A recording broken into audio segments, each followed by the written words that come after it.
देहात से जो है वो हमारे पूर्व मंत्री आशु मलिक जी जो है वो इलेक्शन लड़ रहे हैं समाजवादी पार्टी से, और उनका जो निशान है वो साइकिल है। और आप लोगों को क्या करना है, आप लोगों को 14 फरवरी को सबसे पहले वोट डालकर आना है, ठीक है। आप नाश्ता भी बाद में कीजिएगा, जितने भी आपके पड़ोस में हैं, घर में हैं, रिश्तेदार हैं, सबको फ़ोन करके बोलिएगा कि सबसे पहले आप साइकिल का बटन दबाकर आएँ और वोट डालकर आएँ, क्योंकि ये हमारा बहुत कीमती अधिकार है और ये मौका जो है ये पर्व की तरह होता है और ये 5 साल में एक बार आता है, ठीक है। और दूसरी बात यह है कि आप जहाँ जहाँ जाएंगी, जिन जिन को बोलेंगे उनसे बोलिएगा कि आप अपने वोट को बंटने ना दें, क्योंकि अगर जैसे जैसे हमारा वोट तकसीम होगा ऐसे ऐसे हमारी ताकत भी कम होगी, और इस ताकत को कम होने से रोकने के लिए हमें अपने वोट को इकट्ठा करना है, ठीक है। बहुत सारे लोग ऐसे होते हैं जो कि हमें इधर उधर का बताते हैं, लेकिन आपको ये कोशिश करनी है कि इस वक्त आप इकट्ठे हो जाएं, क्योंकि इस वक्त जो देश है, देश के जो हालात हैं वो ऐसे हैं कि अब जो कहते हैं ना वो पानी नाक से ऊपर हो चुका है, यानी अब हमारे लिए करो या मरो वाली स्थिति आ चुकी है, और इसके लिए हमें इकट्ठा होना जरूरी है। आपको पता है हर एक जो संगठन होता है वो इकट्ठे होकर होता है, उसमें ही ताकत होती है। तो अगर हम अकेले हैं, कहते हैं ना एक लकड़ी होती है तो वो टूट जाती है, लेकिन उसका बंडल अगर होता है और उसे तोड़ने की कोशिश करते हैं तो कोई तोड़ नहीं पाएगा। तो चूंकि माशाल्लाह उत्तर प्रदेश में अखिलेश यादव जी की सरकार बनने जा रही है, अभी प्रथम चरण का इलेक्शन हो चुका है और बहुत अच्छा रिस्पांस मिला है, और एक तरफा माशाल्लाह समाजवादी पार्टी को बहुत ज़्यादा वोट मिला है। और अब यहाँ दूसरे चरण में हमारा 14 फरवरी को इलेक्शन है। इसके तहत आपको इसी तरह सुबह ही उठ करके सबसे पहले वोट डालना है, और वोट डालने के लिए आपको पता है इस बार ईवीएम मशीन जो है वो हमेशा ईवीएम मशीन से ही होता है। हमारे वाले इलेक्शन पहले बैलेट पेपर से हुआ करते थे, एक तरीके से वो जो बैलेट पेपर होता था उससे जो मतदाता होता था उसको पता ठप्पा लगाना, ठीक है, और कहाँ ठप्पा लगाना है, और वो ठप्पा फिर वो उसको बैलेट पेपर को फोल्ड करते थे और उसके बाद उसे मतपेटिका में डालते थे। उसमें क्या था कि उसमें एक जो मतदाता होता था वो कॉन्फिडेंट होता था कि मेरा वोट एग्जैक्टली उस जगह गया है। लेकिन जब से ईवीएम मशीन आई है तो ईवीएम मशीन के साथ बहुत सारे जो है वो विवाद भी आए हैं कि हम ईवीएम मशीन से वोट डालते हैं तो डालने के बाद मतदाता को लगता है कि हमने बटन तो वो दबाया, जैसे साइकिल का हमने बटन दबाया, लेकिन वहाँ वो थोड़ा कंफ्यूज रहता है कि एग्जैक्टली हमारा वोट वहाँ गया है या नहीं गया है, ठीक है। लेकिन चूंकि अभी भी ईवीएम मशीन से इलेक्शन हो रहे हैं तो ईवीएम मशीन के सेकंड नंबर पर, जैसे मैं आपको ये दिखाती हूँ, सेकंड नंबर पर ये साइकिल का निशान है, ठीक है। तो इसके सामने वाला बटन आपको दबाना है। और एक बात मैं और कहना चाहूंगी कि जल्दबाजी ना करें, ठीक है, आराम से सारे निशान देखें, उसके बाद आप ये साइकिल के सामने वाला बटन दबाएंगे, ठीक है, दिख रहा है सबको सेकंड नंबर पर ये समाजवादी पार्टी का साइकिल का निशान है, और हमारे जो माशाल्लाह विधायक बनने जा रहे हैं और मंत्री भी बनेंगे ये आशु मलिक जी के लिए निशान, ठीक है।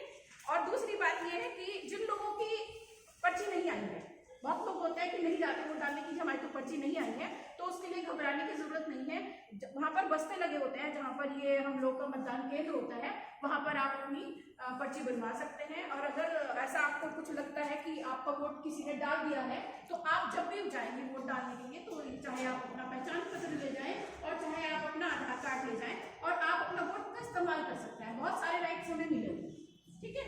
दूसरी बात ये है कि इस वक्त जो हालात हैं, मैं थोड़ा सा रोशनी डालना चाहूँगी ताकि आप हमारे देश का भविष्य हैं और आप माशाल्लाह पढ़ी लिखी लड़के हैं।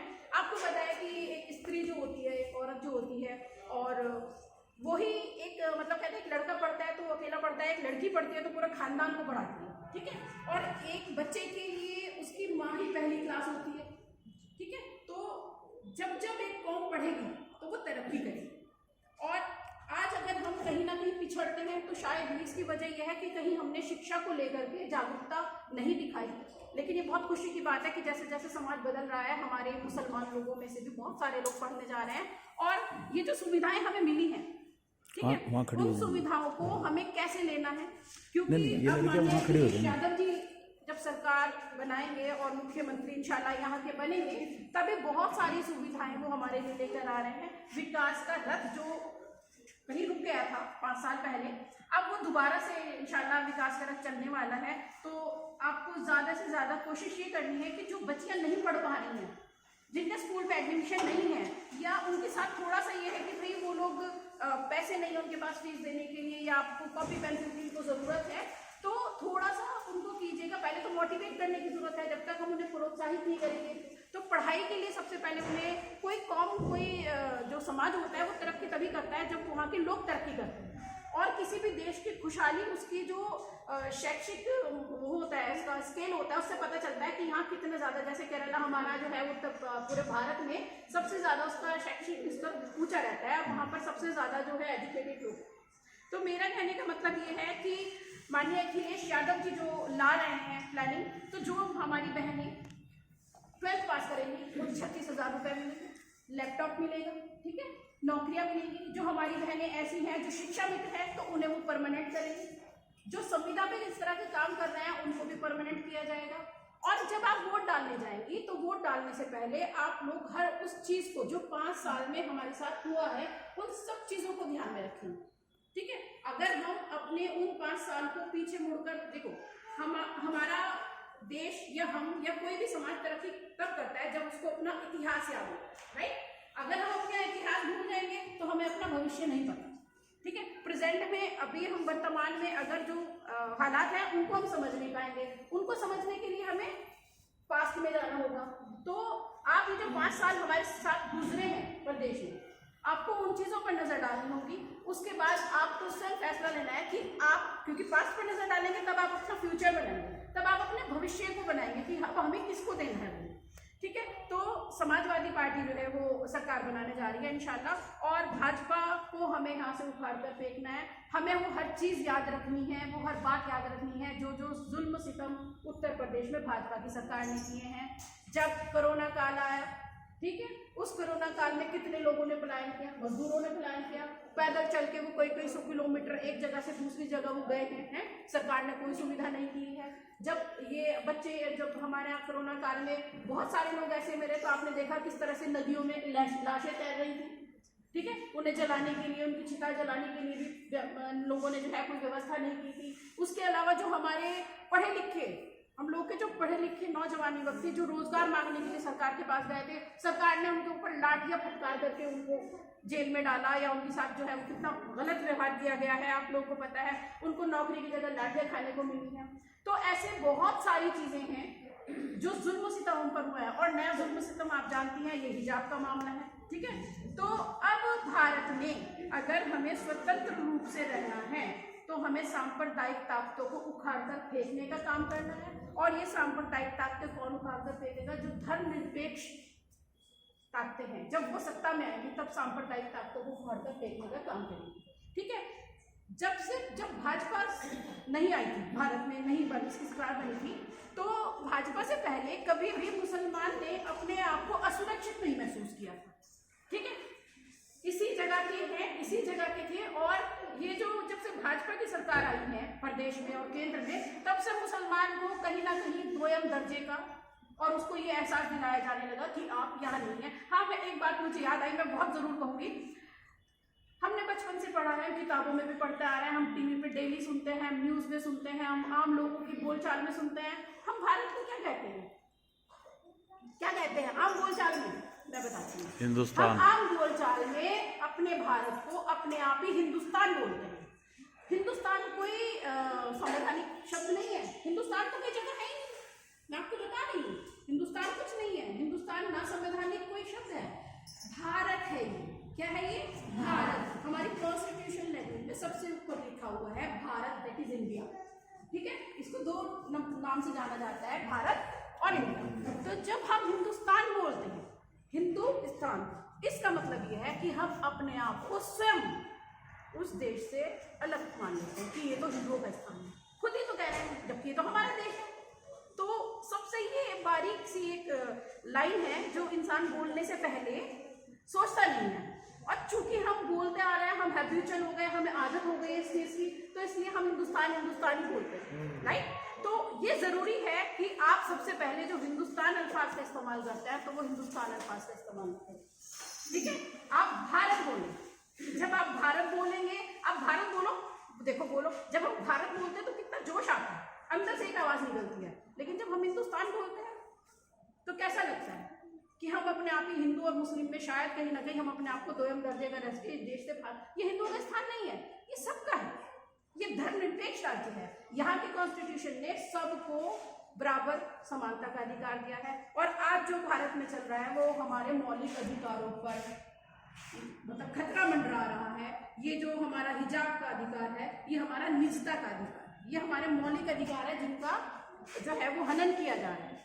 जगह जगह पर वक्त वक्त पर इन्होंने हमें कहीं ना कहीं काउंटर करने की कोशिश की है। कहीं दाढ़ी टोपी के नाम पर, ठीक है, कहीं दाढ़ी टोपी के नाम पर इन्होंने हमें काउंटर किया है। कहीं इन्होंने हमारा नाम पूछ करके कि आपका नाम क्या है, अगर हम अपना नाम बताते हैं असली तो फिर हमें इस तरह से मॉब लिंचिंग हमारे भाइयों के साथ की गई, जो हम नहीं भूल सकते, वो शहीद हो गए हैं। लेकिन क्या हम ये ऐसी जाया नहीं जाने देंगे? जब तक भाजपा की सरकार रहेगी और जब से भाजपा की सरकार आई है उसने एक धर्म के नाम पर बहुत गहरी खाई हमारे भाइयों के बीच में बना दी है। हम भी पढ़े हैं, हमने भी जो है अपने बहुत सारे हिंदू मुस्लिम सिख ईसाई सबके साथ पढ़े हैं। मेरी तो सभी फ्रेंड्स रही हैं, ईसाई भी रही हैं और सिख भी रही हैं और नॉन मुस्लिम हमारी भी रही हैं, वो सारी फ्रेंड्स रही हैं हमारी। लेकिन कभी हमने धर्म के नाम पर ऊंच नीच भेदभाव नहीं देखा, ठीक है। लेकिन ये ऐसा क्या हुआ इन 10-12 सालों में कि आप धर्म के नाम पे लड़ने लगे? आप लोगों के रंग आइडेंटिटी, अरे रंग कुदरत ने रंग सातों बनाया, रेनबो में सातों कलर होते हैं। लेकिन ये क्या है कि ग्रीन कलर आपने हम लोग का और अब भगवा रंग आपका हो गया। नहीं, रंगों का कोई धर्म नहीं है, रंग तो रेनबो में सारे कलर हैं। और ये हमारे लिए एक ऊपर कुदरत ने एक इशारा भी दिया है हम लोग को कि हम सब बराबर हैं, हम गोरे काले, है ना। और नहीं, जहाँ तक धर्म की बात, ये आस्था का मुद्दा है कि हम लोगों ने जिस पर आस्था जताई वो धर्म हमने इख्तियार किया। और हम लोग इस देश के मूल निवासी हैं, हम लोग का डीएनए साहब एक मिनट रोको, मैं थोड़ा सा इसलिए बता रही हूँ, बच्चों को पता होना चाहिए ये हमारे देश का भविष्य है। अगर मैं को आगे नहीं वो मैसेज करने करूँगी तो थोड़ा सा, तो मैं आप लोगों को इसलिए बता रही हूँ ताकि आप अपने बच्चों को ये भी बताएं। आने वाले जब आपका फ्यूचर आएगा, आपके बच्चे आएंगे, आप क्योंकि देश को अगर आपको नद में जाने से रोकना है, हालात को कंट्रोल करना है, तो इसलिए मैं आपको बता रही हूँ। तो जो मौलिक अधिकार है हमारे संविधान के दिए गए जो मौलिक अधिकार हैं, अगर हमें संविधान हमारा खत्म हो जाएगा तो ये अधिकार भी हमारे खत्म हो जाएंगे। आज हम वोट डाल रहे हैं, ये अधिकार हम किसने दिया है? संविधान ने दिया है।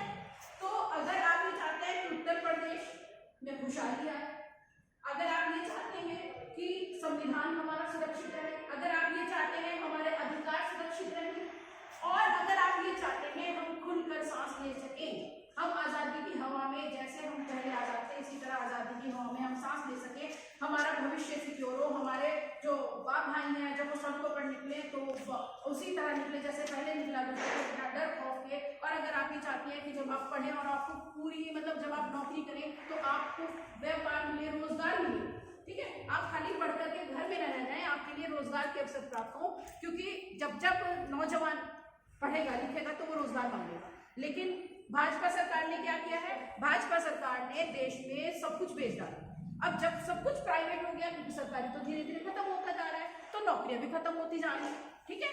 तो मेरा कहने का मतलब ये है कि सबसे पहले तो इकट्ठे होना है, यूनाइट होना है, ठीक है। फिर आपको ये देखना है कि इस वक्त जिस हालत में हम हैं, जिन हालात में हम हैं, उन हालात से हमें इस वक्त कौन निकाल सकता है? आपके बीच में बहुत लोग हैं, ठीक है, और उन लोगों के बीच में से आपको वो चुनना है जो कि भाजपा सरकार को उखाड़कर देखने का काम करे, और वो माननीय अखिलेश यादव जी हैं।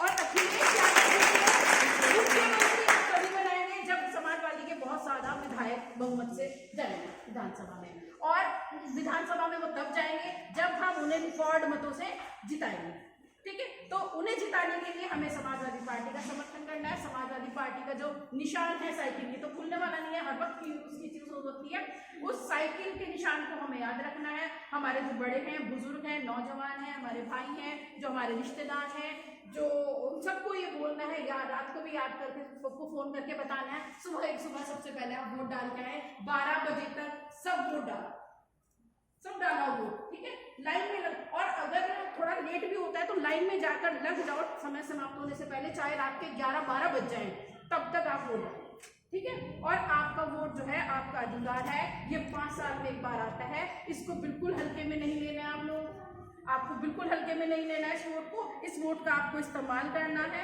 और इस्तेमाल करने के बाद आपको इंशाअल्लाह जो है वो उत्तर प्रदेश में अखिलेश यादव जी की सरकार मिलेगी, और माननीय आशु मलिक जी जो है वो विधायक बनने के बाद मंत्री बनकर हमारे बीच में आएंगे।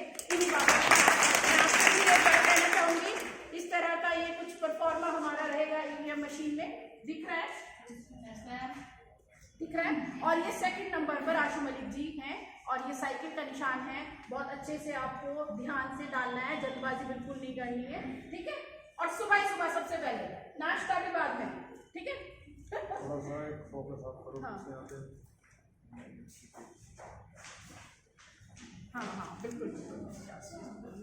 अच्छा ठीक है, अब एक बात मैं आपको बताती हूँ कि मैं आपसे ये कहना चाहूँगी कि आप बिरादरीवाद में बिल्कुल ना पड़े। सबसे पहले हम कौन हैं? मुसलमान। सबसे पहले हम इंसान हैं, मुसलमान हैं, हमारा अल्लाह एक है, कलमा एक है, कुरान एक है, ठीक है। जात बिरादरियाँ क्या हैं? हमें जात बिरादरियों में बांट कर हमें जो है वो खत्म करने की कोशिश की जा रही है ताकि हम जात बिरादरी में बढ़ जाए। आप जात बिरादरी में मत बढ़िएगा। हम सबसे पहले इंसान है और इंसान को सबसे पहले जो उसके अधिकार होते हैं उसकी जरूरत होती है। किस चीज़ की जरूरत होती है हमें? हम बचपन से पढ़ते आ रहे हैं इस चीज़ के लिए। एक इंसान जब पैदा होता है तो उसको घर, रोटी, कपड़ा, मकान, रोजगार, ये जो भौतिक चीजें हैं ना इंसान की, वो चीजें आपको तब कब मिलेंगी जब आप जिस देश में रह रहे हो वो देश आपको वो चीजें मुहैया कराए, ठीक है। तो इसलिए मैं आपको ये कहना चाहूंगी कि आप कोई भी, चाहे वो कोई भी, वो आपको दुश्मन है जो आपको जात बिरादरी में बांटता है, जो आपको धर्मों में बांटता है, वो आपका दोस्त नहीं है, वो आपका दुश्मन है। वो ये चाहता है कि वो हमारी ताकत को कमजोर कर दे और हमारी ताकत आपको पता है डिवाइडेड रूल, क्या है वो अंग्रेजों के टाइम से माना जाता है कि फूट डालो और राज करो। तो पहले क्या था? पहले हम लोगों को देश में हिंदू मुसलमान में बांटा गया था, अब हमें जातिवाद में बांटा जा रहा है। क्या हम बटेंगे? नहीं बटेंगे। बटेंगे हम? नहीं बटेंगे, ठीक है। और एक बात बताऊं, आपको जब प्रत्याशी होते हैं और जब आपके बीच में कैंडिडेट, आपको शख्सियत देखनी चाहिए, वो इंसान देखना चाहिए कि वो कौन इंसान है जो आपके हमदर्द है, वो कौन है जिसकी आंखें में आंसू आता है आपके दर्द को देखकर, वो कौन है जो आपकी तकलीफ को समझता है, वो कौन है जो आपकी हर हालत को। और माननीय आशु मलिक जी जो हैं वो पिछले 5 साल से काम कर रहे हैं। इलेक्शन तो वो आज लड़ रहे हैं, आज बहुत सारे लोग सुन रहे हैं अरे ये कौन आए हैं और ये तो जो है हमने पहली बार सुना। नहीं, वो पिछले 5 साल से यहाँ पर काम कर रहे हैं और जो भी कोई उनके पास गया है उन्होंने कभी भी उसे खाली हाथ नहीं भेजा है। कितने बड़े बड़े जो हमारे देश के जो कहते हैं गर्म मुद्दे थे, जैसे हमारा हाशिमपुरा कांड था, उसमें भी आशु मलिक जी ने जो है वो उन लोगों को इंसाफ दिलाने का काम किया है। हर परिवार को 5 लाख, हर परिवार को, उनके हर परिवार को 5 लाख रुपए दिलाने का उन्होंने काम किया है। और दूसरी बात यह है कि 700 बच्चियों की शादी वो करा चुके हैं, 700 बच्चियों की। अभी भी मैं जहाँ जा रही हूँ मुझे बहुत लोग मिलते हैं इस तरह के, और इंशाल्लाह उनका काम भी किया जाएगा, क्योंकि हम कोई काम तब कर सकते हैं जब हम पावर में, बिना पावर के हम नहीं काम कर सकते। और पावर में आने के लिए आपको आशु मलिक जी को जिताना है, जात बिरादरी में नहीं फटना है। अच्छा एक बात बताइए, 2 दोस्त होती हैं, ये 4 दोस्त होती हैं अलग अलग बिरादरी की, क्या दोस्ती खत्म हो जाएगी? क्या प्यार मोहब्बत खत्म हो जाएगा? क्या वो टिफिन में से एक साथ खाना खत्म हो जाएगा? क्या वो जब आप पीछे कभी याद करोगे स्कूल के दिन, कॉलेज के दिन, क्या वो याद नहीं आएंगे? मुझे तो हस्बैंड बहुत याद आते हैं। और ये तो फिर बिरादरी की बात है, मुझे तो हर धर्म के लोगों की बात याद आती है, कितने अच्छे से हम रहते थे। मेरी सिख फ्रेंड्स थी, हमारी सब, हम लोग सब कुछ शेयर किया करते थे, हम लोगों ने बहुत अच्छा टाइम किया है। लेकिन आज जो इलेक्शन होने जा रहा है, आज जो चुनाव होने जा रहा है, ये भविष्य तय करेगा, समझ रहे हो? ये जो चुनाव होने जा रहा है ये भविष्य तय करेगा। कैसे तय करेगा भविष्य? क्योंकि 2024 में फिर केंद्र सरकार के लिए इलेक्शन होगा, ठीक है। और उत्तर प्रदेश सबसे बड़ा जिला प्रदेश है हमारे, तो यहाँ से जितने ज्यादा सीटें हम जीत कर जाएंगे उतना ही हमारा वहाँ पे प्रतिनिधित्व बढ़ जाएगा। अगर हम ये चाहते हैं मोदी जी हट जाएं तो हमें उत्तर प्रदेश में समाजवादी की सरकार लानी है, ठीक है। तो पहली मंजिल हमारी उत्तर प्रदेश है, ठीक है। फिर 2024 में अपने भविष्य के लिए, अपने संविधान को बचाने के लिए, अपने देश की खुशहाली के लिए, अपनी स्वतंत्रता के लिए, अभिव्यक्ति की स्वतंत्रता के लिए, ठीक है, और अपने घर संपत्ति को बचाने के लिए, अपने वोट को बचाने के लिए, अपने आप को बचाने के लिए, अपने धर्म को भी बचाने के लिए, वो कोई भी धर्म हो, क्योंकि इन्होंने टाइम पर सबको किसी न किसी तरह से टॉर्चर किया है, इसलिए आज शायद सब उनसे परेशान है। हर धर्म का व्यक्ति भाजपा से परेशान है, हर समुदाय का व्यक्ति परेशान है, हर जात बिरादरी का व्यक्ति परेशान है, क्योंकि उन्होंने कहीं भी हमेशा उन्होंने जो है वो नफरत बांटी है, प्यार नहीं बांटा है। और इस देश की तरक्की प्यार से ही होगी, ठीक है। तो इसलिए मैं आपसे ये कहना चाहूंगी कि 14 फरवरी को आप ये मत देखें कि हिंदू, मुसलमान, सिख, ईसाई, समाजवादी पार्टी के सब कैंडिडेट इलेक्शन लड़ रहे हैं। पूरे उत्तर प्रदेश में ब्राह्मण भी हैं, ठीक है, ओबीसी में भी हैं, मुसलमान भी हैं, SC ST भी हैं, महिलाएं भी हैं, आप उसमें ना बटे, आप सिर्फ ये देखें सरकार कौन बना रहा है और मोदी जी और योगी जी को हटाने का काम कौन कर रहा है। तो